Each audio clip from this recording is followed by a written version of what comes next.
The second dimension, failing to develop on schedule, will appear about 2 to 3 years after the first.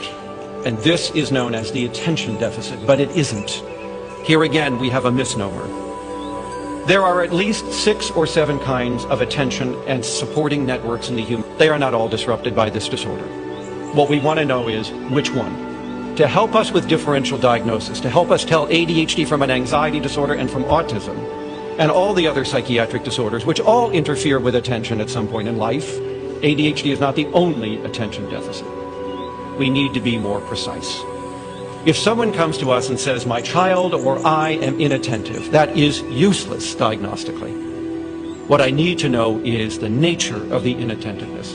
And we have now known for a decade that the inattentiveness that we see in ADHD is distinct from that produced by all other disorders, because it is most described as a failure of persistence. The first attention problem is persistence toward a goal. Notice that this implies behavior, motivation, and the future. That is very important. The other forms of attention do not. ADHD is not a problem of perception, of filtering, of processing, of how the posterior part of our brain functions. It is a problem with the motor part of the brain, this frontal lobe. Can you sustain action toward a goal adequately to attain it? That implies a motivation deficit, and that is true. And it implies future-directed behavior, and that is true. ADHD is a failure to direct behavior forward in time. We cannot persist toward these delayed endpoints in life, the tasks, the goals, the things that need to get done. So persistence is deficit 1 in the area of attention. Now, to persist toward a goal, you must be able to resist distractions. But that too is not a perceptual issue. It is a motor issue. The person with ADHD does not have problems with perceiving distractors better than others. It is that they respond to distractors more than others. And that is an inhibitory failure, not a perceptual difference.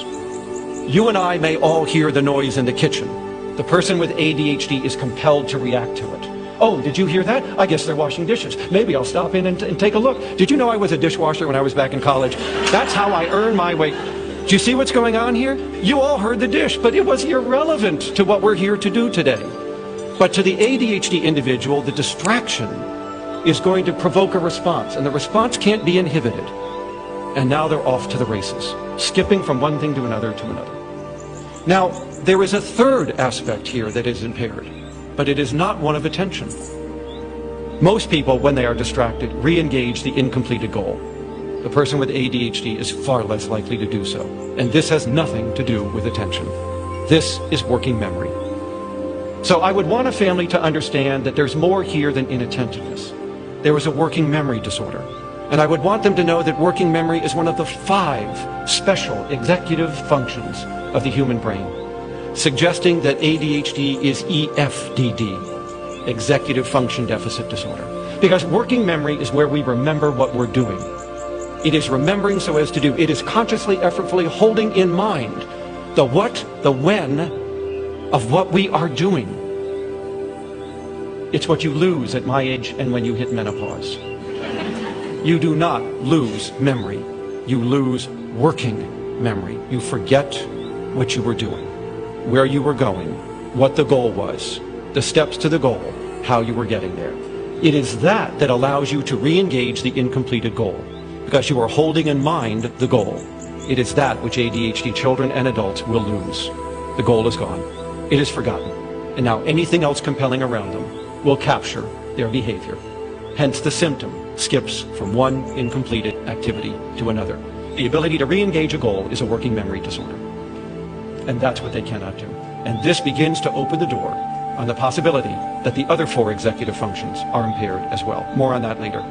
So let's understand that there are 3 interacting attentional problems, but that they are best thought of as executive deficits, not attention deficits. And they are the problem with persistence toward the future, resistance of distractions along the way, and working memory. And now you understand the nature of this attention problem from the one that's produced by anxiety and depression and autism and all the other disorders, including the learning disabilities, which have nothing to do with these. I would want families to understand that there is more to ADHD than just the inhibition and these attention and working memory problems. That at its heart, in its soul, it is a disorder of self-regulation, not one of attention. I think the biggest problem we have had as a group in convincing the general public about the seriousness of our children's disorder versus autism or schizophrenia or the other disorders is the very name itself is trivial. ADHD. Just go to Starbucks. Good God. Have some caffeine. We got more serious fish to fry here in psychiatry than the fact that you just can't pay attention, right? Part of the reason that our disorder, that the name of this disorder, is so often pilloried in the media is because I think we misnamed it. This is a developmental disorder of self-regulation, not of attention.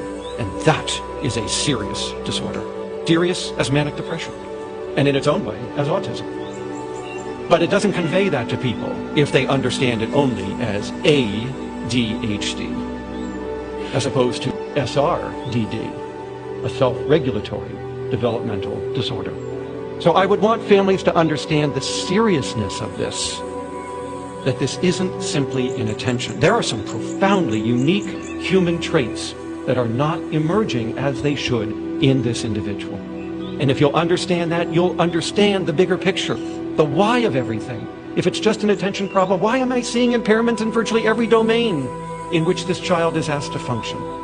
That would not come from just inattentiveness, but it would come from an executive function disorder, a self-regulatory disorder. So I would want parents to understand that this is the essence of this disorder, self-regulation. What is that?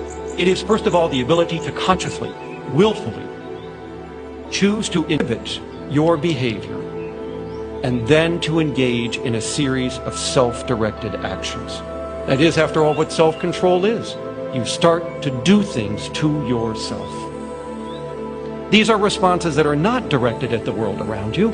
They're directed at you, right? You're trying to change your behavior in some fundamental way. The second part of self-control that your child struggles is not just the stopping, but the thinking. The thinking is the self-directed activity, the stuff I am doing to myself. Why would I do these things to myself? To change my behavior from what it would otherwise be. And why would I do that? To change my future. Self-regulation is not just for short-term self-improvement. It's for long-term self-improvement. It's to see to your own welfare over the long term. Should you act this way, given the sustained or delayed consequences that lie ahead for you? That is what you must stop and think about. And that is what they don't stop and think about. The delayed consequences. So your child is not just inattentive.